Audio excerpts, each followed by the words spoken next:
随后，小星辰仔细打量了一下充满怨气之人，他并没有真的死亡，算不得凶尸，感知也与常人有异。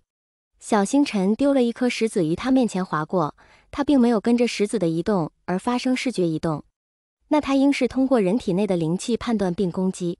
小星辰抽出背后的双滑，脚尖轻点岩壁，像一只灵巧的燕子，朝着活死人背部刺去。这位道友，寻常攻击对他根本没用。一道蓝光闪过，一把剑挡住了活死人转身对小星辰的攻击。蓝氏的修士借力踩在一旁的石头上，生生顶住了活死人前进的步伐。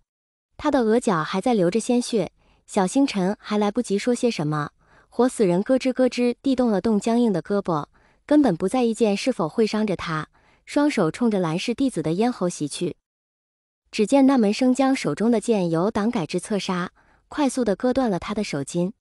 然而诡异的是，活死人被割断的手筋在怨气的包裹下很快恢复如初，双方再次陷入了死循环。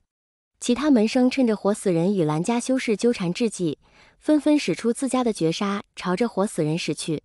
小星辰垂眸片刻，将浮尘往上抛去，用灵力控制浮尘短暂地束缚住活死人，而双滑趁着这短暂的时间，径直朝着活死人的头颅刺去。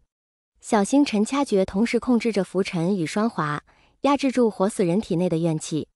金氏弟子似是担心活死人还会再伤害其他人，抽出活死人体内的剑，再度朝着他的丹府狠狠刺去。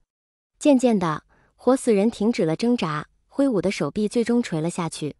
一场凶险万分的围剿终于落下了帷幕。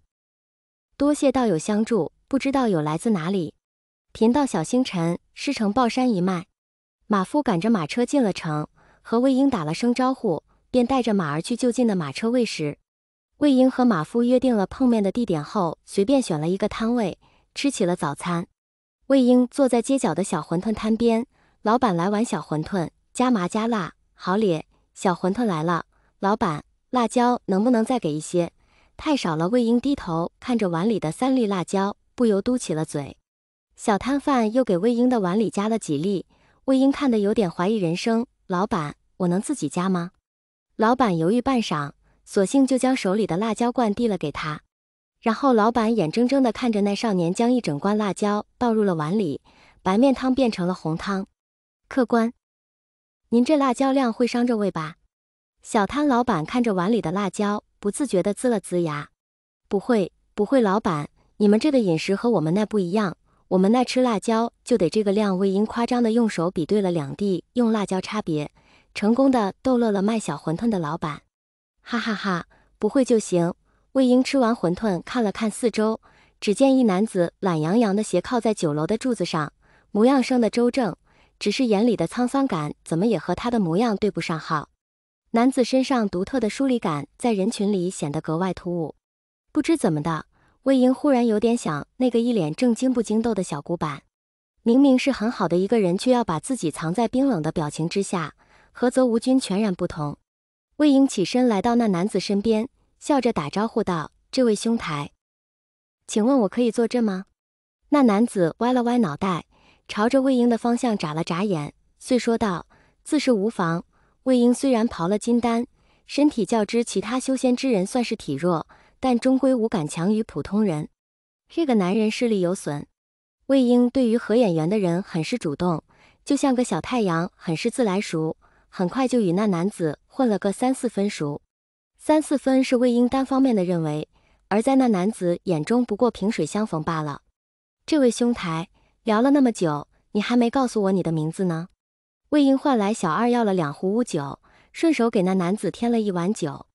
那男子看了看桌子的酒，又看了看笑得一脸明媚的少年郎，再是明媚也藏不住眼底的苦涩。